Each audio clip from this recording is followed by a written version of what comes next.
Kishtwar constituency की विधायक सुश्री शगुन परिहार जी, सनातन धर्म सभा के दो हमारे प्रतिनिधि के तौर पे मंच पर आसीन है आदरणीय रोशनलाल जी, आदरणीय अरविंद परिहार जी, मंसूर मत्तू साहब, अतर सिंह साहब, यहां पर उपस्थित आज इस तिरंगे की शान में इस हिरियाल चौक के ऐतिहासिक स्थान पर बैठे पूजनी बुजुर्ग, पूजनी बहनें और नौजवान दोस्तों, मैं अपनी बात शुरू करने से पहले आज 10 मई के दिन इस ऐतिहासिक स्थान से तमाम उन शहीदों को श्रद्धांजलि भेंट करता हूं जिन्होंने इस आतंकवाद के काले दौर में अपना सर्वस्व न्यौछावर किया। जैसा कि शब्द ने बताया, 10 मई सिर्फ एक तारीख नहीं है, एक तिथि नहीं है। मैं वैसे बैठे बैठे यहीं पे एक संस्मरण यहां पे मेरे दिमाग में आया, एक मेमोरी, कि आज से 33 वर्ष पूर्व ठीक सुबह के 9, 10, 11 बजे के आसपास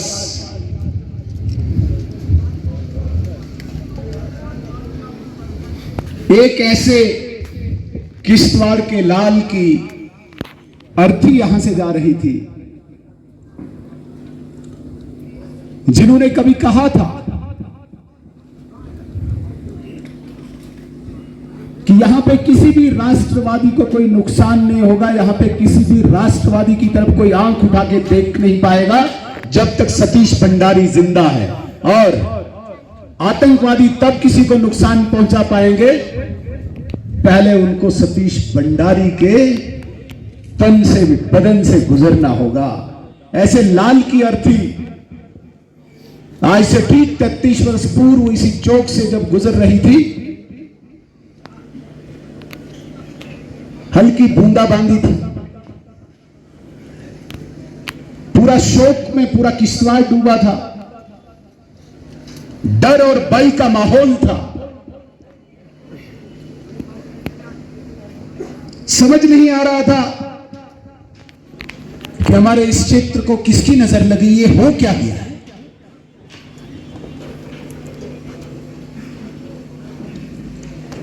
और ठीक 10 मई के बाद लगातार एक श्रृंखला है, एक सीरीज है हमारे शहीदों की।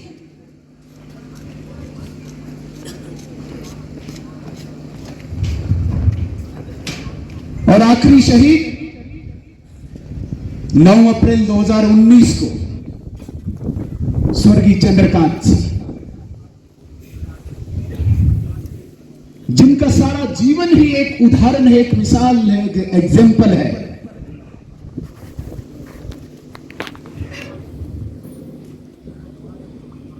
जिनकी पूरी जिंदगी इसी आतंकवाद के विरुद्ध लड़ते लड़ते अंत भी इसी में हुआ। कितने गिने हम, कितनों को याद करें।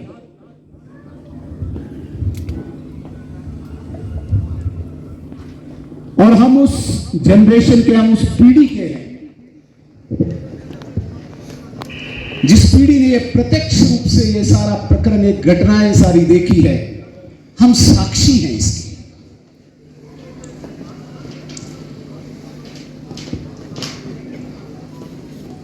नई पीढ़ी 20, 30, 40 से नीचे जो है वो शायद ये दौर भूल गए होंगे, उन्हें याद भी नहीं होगा क्योंकि उन्होंने ये देखा भी नहीं। इसीलिए ये कार्यक्रम कराए जाते हैं अपने शहीदों को याद करने के लिए, कि ताकि आने वाली पीढ़ियां याद रखे कि अगर आज हम इस खुली हवा में चैन की नींद सोते हैं तो इस चेन की नींद सोने के लिए किसी ने अपने प्राणों की आहुति दी, किसी ने अपना बेटा दिया है, किसी ने अपने भाई दिया है, किसी ने अपना सुहाग दिया है। फिर जाके हम यहाँ पे चैन की नींद से बैठे हैं, खुली हवा में सांस ले रहे हैं।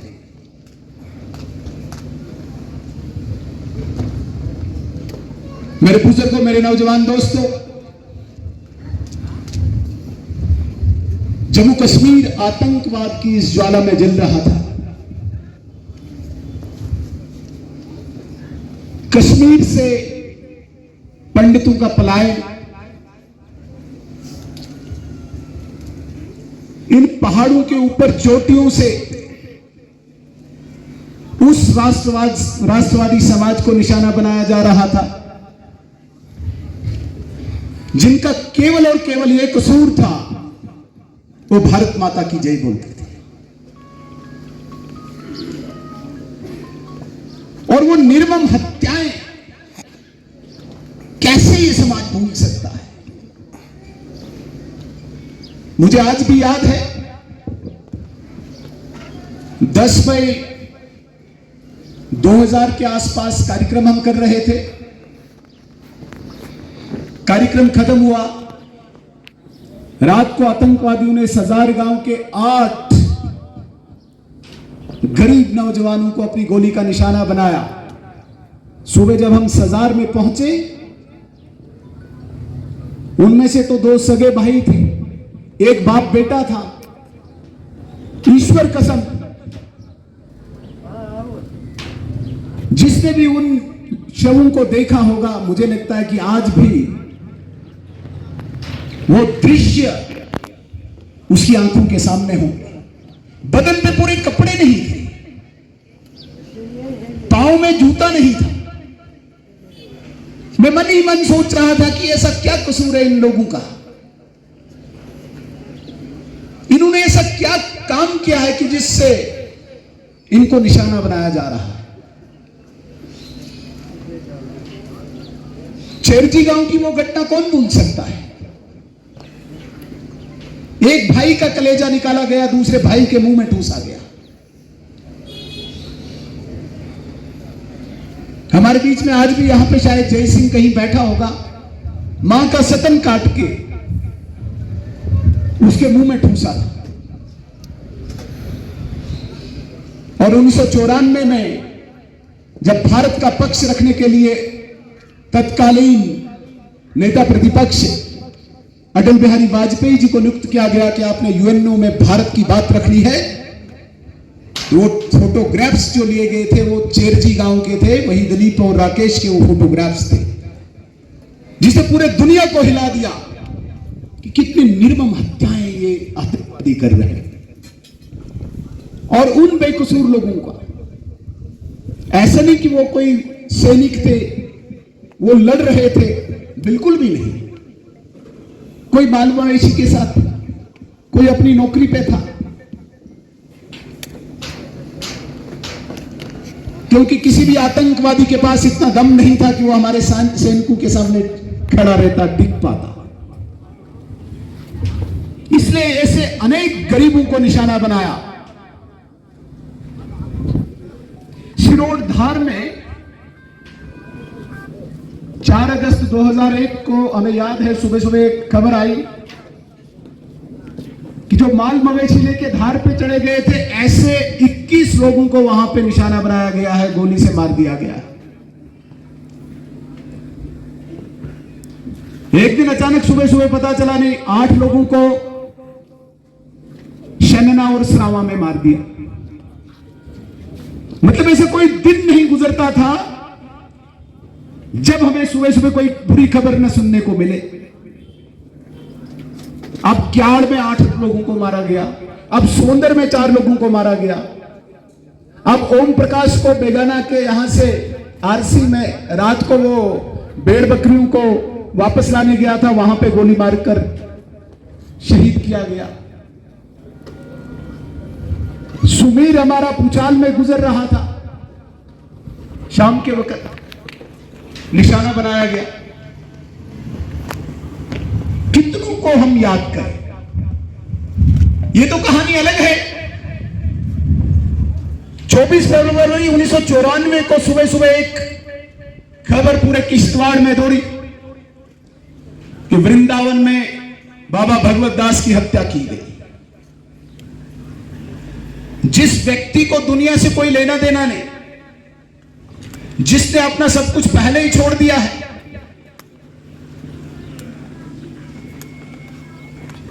उस व्यक्ति को भी नहीं बख्शा गया और 44 बुलेट्स उसके बदन में दागी गई। 44 गोलियां। सुबह जब हम उस कुटिया में पहुंचे तो मुझे आज भी वो दृश्य याद आता है। वो जो गाय वहां पे वो पाली हुई थी भगवत दास ने, उसकी आंखों से आंसू बह रहे थे, जानवर तक रो रहे थे। ये दृश्य, ये नजारे हमारी पीढ़ी ने देखे। और जब हम अपनी आवाज लेके चलते थे कि हमें सुरक्षा दो,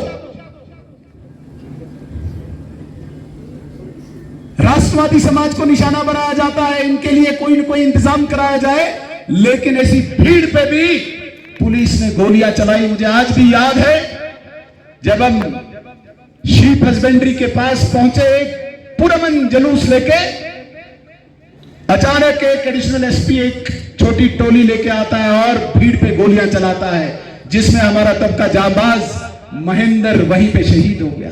कितने लोग जख्मी हुए, हमारे आंखों के सामने ये दृश्य हम देख रहे थे, असहाय थे। लेकिन हमारे तब के नौजवान, हमारी तब की युवा पीढ़ी, जिन्होंने अपने सर पे कफन बांध के रखा था, जिन्होंने ये तय कर रखा था आप कितनी भी गोलियां चलाओ, सीने हमारे तैयार हैं, यहां से न भागेंगे, न यहां से माइग्रेट होंगे, न यहां से कहीं दूसरी जगह हम जाएंगे। ऐसे नौजवानों ने अपने सर पे कफन बांध के इस लड़ाई को लड़ा। मैं आज इस हिडाल चौक के ऐतिहासिक स्थान से ऐसे तमाम उन नौजवानों को भी सैल्यूट करता हूं जो हमारे अनसंग हीरोज हैं, जिन्होंने इस लड़ाई को प्रत्यक्ष रूप से लड़ा है। वो किसी किताब में दर्ज भी नहीं है, उनका कोई इतिहास भी नहीं शायद पढ़ेगा सुनेगा, लेकिन दिन रात अपने भविष्य की चिंता किए बगैर एक उनको चिंता होती थी कि हमने इस भारत माता की, हमने इस मातृभूमि की रक्षा करनी है। अनेकों ऐसे हमारे वीर नौजवान जो मुझे लगता है कि इस आतंकवाद के इस काले दौर के बाद शायद ही उन्हें कोई याद किया होगा, मैं उनको भी इस मंच से सैल्यूट करता हूं। आज उन्हीं लोगों के कारण हम यहां पे बैठे हुए हैं। ये लड़ाई कोई छोटी लड़ाई नहीं रही है। हालांकि इस लड़ाई का आगाज मैं मानता हूं सुभाष चंद्र की हत्या के बाद हुआ था। बड़ी सस्पिशियस हत्या थी संग्रावाटा के हमारे एक नौजवान की, जिसकी हमें लाश वृंदावन में मिली थी। तब बहुत सारे लोगों ने माना नहीं यहां पे कोई आतंकवाद नहीं है, ये तो रंजिश है। वो एक संकेत वहीं पे था। उसके बाद ये बहुत लंबी लड़ाई है। मुझे लगता है कि इतिहास जब कभी कोई लिखेगा तो उसे बहुत समय लगेगा, बहुत स्टडी लगेगी, बहुत रिसर्च लगेगी। बड़ी माइन्यूट, बड़ी गहराई में इस लड़ाई को बहुत सारे लोगों ने देखा है और इतिहास लिखने की बहुत आवश्यकता है।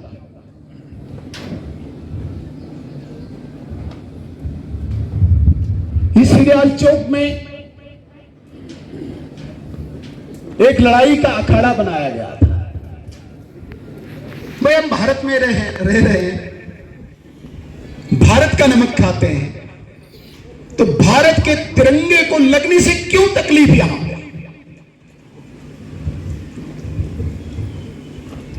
समझ नहीं आ रहा था हमें ये लड़ाई आखिर इनको दिमाग में कैसे आ रही कि ये लड़ाई लड़ने यहां पे तिरंगा नहीं लगना चाहिए।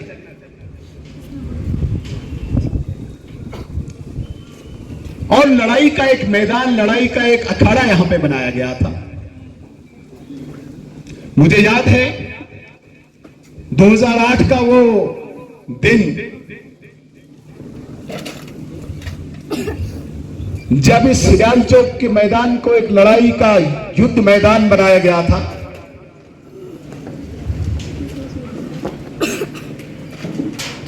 और उसके बाद स्वर्गीय अनिल परिहार जी और मैं जब यहां पे आए, यहां पे बहुत सारे युवा हमारे सामने और हमसे सवाल पूछा कि क्या यहां पे तिरंगा लहराना, क्या यहां पे तिरंगा चढ़ाना, फहराना, होस्ट करना कोई गुनाह है, कोई पाप है?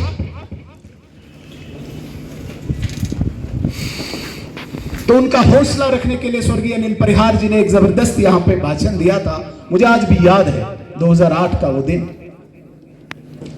शायद ये मैदान इंतजार कर रहा था कि स्वर्गीय अजीत परिहार जी की बेटी सुश्री शगुन परिहार जब यहां की विधायक बनेगी तब ये तिरंगा इस तरीके से लहराएगा। शायद इस दिन का इंतजार था। मैं बधाई देना चाहूंगा शगुन परिहार जी को।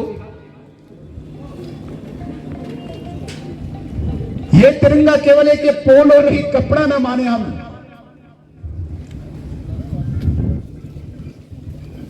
और इस जगह पे ये तिरंगा लगना कोई एक सामान्य बात भी न माने हम। ये असामान्य है, असाधारण है। और मुझे लगता है कि जो लोग किसी भ्रम में थे, 370 हटने के बाद वैसे ये भ्रम दूर हो गया। अब हिडियाल चौक ही क्या, आप लाल चौक देख लीजिए। जिस लाल चौक पे सीआरपी की एक पूरी छावनी लगा दी जाती थी, कन्याकुमारी या आसाम या बंगाल या राजस्थान का कोई भारतीय वहां पे तिरंगा लहराने आता था तो उसे गिरफ्तार किया जाता था। आज वहीं पे 120 फीट का घंटाघर और उसके ऊपर ये हमारा गर्व, हमारा गौरव तिरंगा कैसे लहरा रहा है। आज सिर्फ लाल चौक नहीं, आप आखिरी सीमा के पास में जाओ, कुपवाड़ा के आखिरी करना टंगधार में जाओ, जिसके पार आपको नीलम घाटी के पार पाकिस्तान दिखता है, इस पार भी आपको 150 फीट ऊपर तिरंगा लहराता हुआ दिखेगा, जहां पे केवल गोलियों और पत्थर की आवाज, गड़गड़ाहट दिखती थी। आज आप उड़ी के आखिरी कोने पे जाओगे, जो लड़ाई का अखाड़ा होता था, आज वहां पे भी आपको 120 फीट ऊंचा टावर जिसपे तिरंगा लहराता हुआ दिखेगा।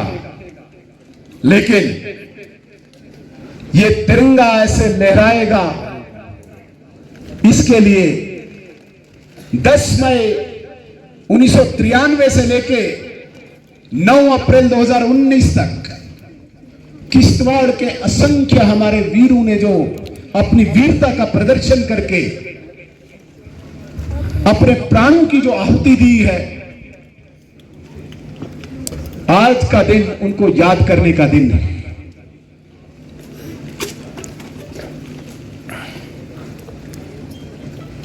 आज के दिन हम उन सब वीरों को याद करें।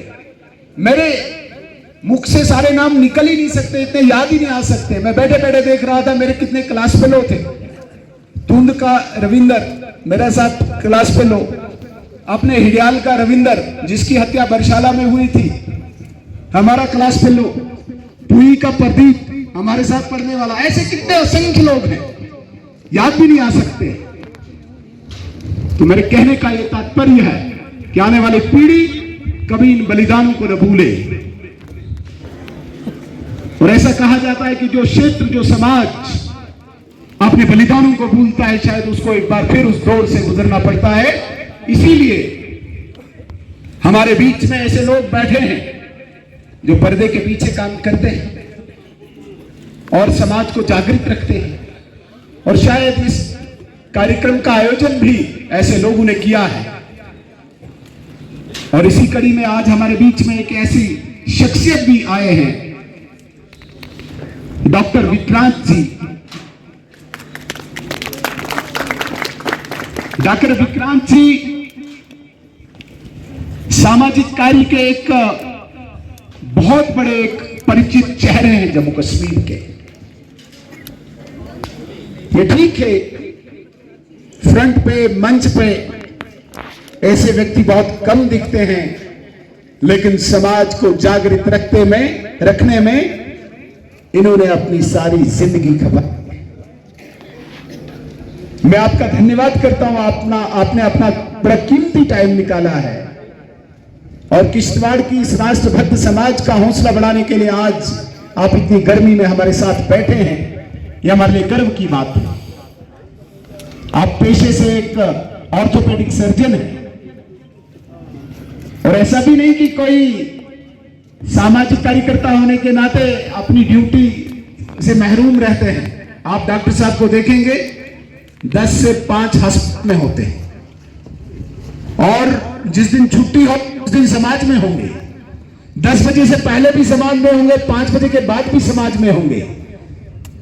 ऐसी भावना रखने वाले लोग जिस देश में हो, जिस क्षेत्र में हो, उस देश और उस क्षेत्र को कोई क्या बिगाड़ सकता है।